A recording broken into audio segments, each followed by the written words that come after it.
So we got some new 224 spoilers, and it looks like things are moving along now. I mean, of course, this whole arc has been moving, but it's mainly just been built up in character progression, like for Shigaraki, and oddly enough, Spinner as well, but we'll get into that later.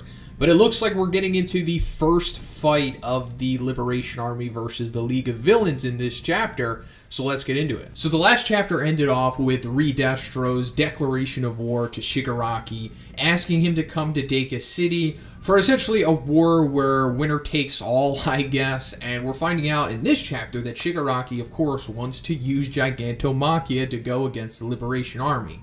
But we don't really get anything more than that, we just know that he wants to use him. And I don't think this is going to happen, at least not right away, because we know that Gigantomachia still has not acknowledged Shigaraki as worthy to succeed All for One. So, I don't know what's going to happen at first. I mean, he's going to be like, go screw yourself, I guess, and then Shigaraki's just going to have to make do with what he has. But I totally think that Gigantomachia will show up at some point in this arc. I mean, come on, he has to. And it's going to be friggin' awesome when he does, because this guy is crazy powerful.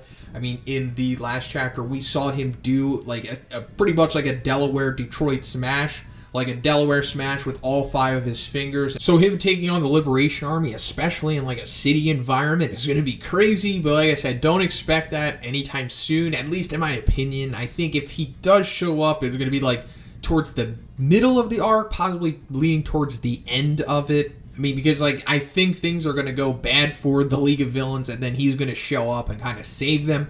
Maybe he'll even wreck the League as well. That would be kind of funny, but it remains to be seen. But just in my opinion, I think that's how things will play out at this point. So the big reveal in this chapter, or at least the big reveal in the spoilers, is we're finding out that Slide and Go is, in fact, a part of the Liberation Army. So Slide and Go is that random hero that we were introduced to in Chapter 219. That chapter's title was actually Go, Slide and Go. And I think we all collectively felt at that time that there was something off about Slide and Go. I mean, the chapter being named after him was really odd, considering that the small part that he played in that chapter. But he also kind of just comes out of nowhere and is basically knows everything that happened with like the Seltzer Gauntlet quirks thing. He knew that they were black market goods, and he knew that they were going to blow up and whatnot. And he kind of just shows up conveniently. So now we're finding out, or at least what these spoilers are implying, is that Slide and Go is in fact a part of the Liberation Army, and that is because he is, I guess, escorting the League of Villains to Deka City. And this also means that it's very possible that the city that Bakugo and Todoroki and All Might were in Chapter 218 and 219 was in fact Deka City. So does that mean Bakugo and Todoroki and All Might are going to show up again in this arc? I don't think so. I mean, at the end of that chapter, they said that they were going home, so I don't think they're going to show back up, or at least I hope they don't. I mainly think that their purpose in those chapters was just to show us that Todoroki and Bakugo have their provisional licenses now, also further setting up the whole black market stuff, and showing us Slide and Go. I mean, I don't want them to show up just because I just want this arc to just revolve around the League of Villains and the Liberation Army, like it has so far. It's nice to have a break from the heroes, especially considering how good this arc has been so far. So let's just keep it going. Let's keep the heroes on the bench for now. I mean, we're going to come back to them eventually. The whole series is going to revolve around them. Let's just, focus on the villains at this point. So once Slide and Go brings the League of Villains to Deka City, they are apparently, immediately under attack. And that is because 90% of the Deka City residents are members of the Liberation Army. So this is showing us what Redestro said in the previous chapter about having 116,000 members was not a bluff. It wasn't a lie. He was serious. And I guess most of the members are just all in this one city. So he has this big stronghold over this huge area. He's almost like a Yonko from One Piece in a way. This is pretty impressive power that Redestro has. But it seems like the League is able to avoid getting destroyed by this somehow, and they make their way into the main tower that we saw Giran was in. So I guess this is the headquarters of the Detonarak Company, maybe, or just the tower that Redestro owns. It remains to be seen at this point. We'll find out in the chapter. But the League of Villains apparently gets in there, and this is where the first big fight starts. So we're seeing Toga going against Kizuki. So Kizuki is I guess the only woman that we know of so far that is like a part of the executives of the Liberation Army, I guess, or the commanders, whatever you want to call them. So we got Kizuki's name in chapter 223, where it was also revealed that she's the executive director of the publishing company that is producing the manifesto for the Liberation Army. Another interesting thing about her is that her sclera is black, like the white parts of her eyes are black, similar to how nerfed All Might's eyes are. I don't know why that is. Nothing is mentioned of this yet, but it might have something to do with her quirk, possibly, which I think we're going to see in this chapter, because like I said, she's taking on Toga. And in the one leaked image that we get of this sequence, Kizuki is like looking at Toga with her index finger and thumbs creating like a box. You know, that gesture that people make when they're like going to take a picture of someone? I mean, that's just what it looks like. So this might have something to do with her quirk, because the text revealed from Toga here is her saying that the ground exploded. So maybe Kizuki has some kind of, I don't know, destruction emitter type quirk, possibly. That would be kind of cool. But we're also further seeing that these commanders, or whatever you want to call them, are getting their hands dirty. They're not just sending fodder or underlings to go after them. They're just getting right into the paint here.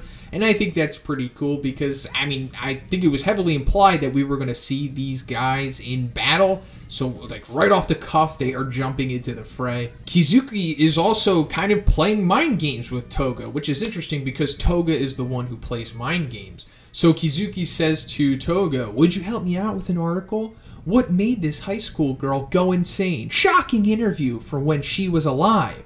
And then Toga's like, no way!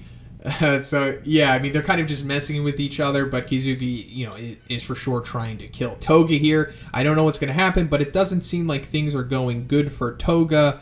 Kizuki is probably extremely powerful considering the position that she has in the Liberation Army.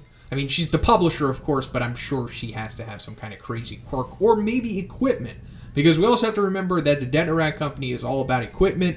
So I'm sure that he supplemented his commanders, Reed Destro did, with some boss equipment. But, you know, we'll see what happens with that. So the other leaked panel that we're getting from this chapter is of Twice, like, thinking of Gihren, where he says, "Gihren gave me a place to belong." So I guess this is just showing, like, them going after Gihren, trying to rescue him from the Liberation Army.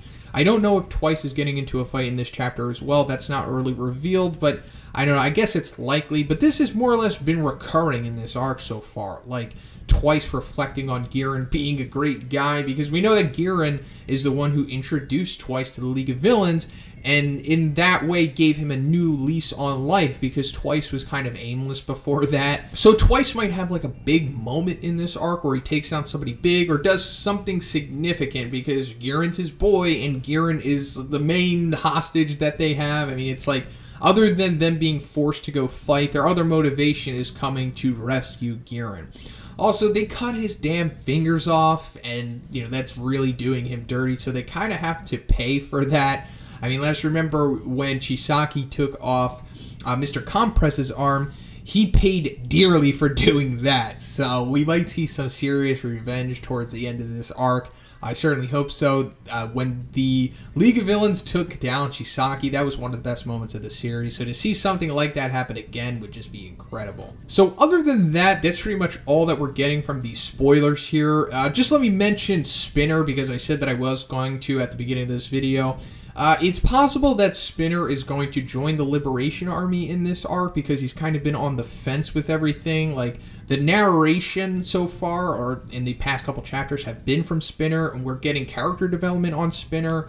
We're seeing that, like, you know, he doesn't really know what he's doing anymore, because the League is clearly not following the ideology of Stain anymore, and he's kind of intimidated by Shigaraki's intent going forward at this point, because back when Shigaraki was giving his psychotic monologue about how he wants to destroy everything, that was kind of turning Spinner off, so that might have been the tipping point here. And now that Spinner, we can assume, is getting into Deka City with the rest of the League of Villains, it's possible that he might be persuaded by one of the Liberation Army members to join their side.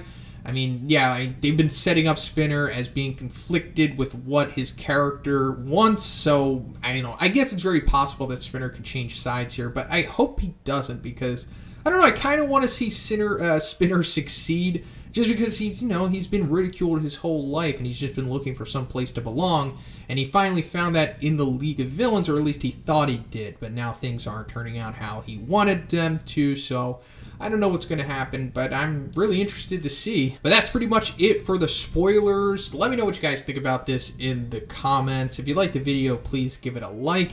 I also have a Patreon. It gives you access to a Discord and a Q&A video that I do on this channel every week. And if you haven't already, please subscribe as well. Have a great day, guys, and I'll see you in the chapter review tomorrow.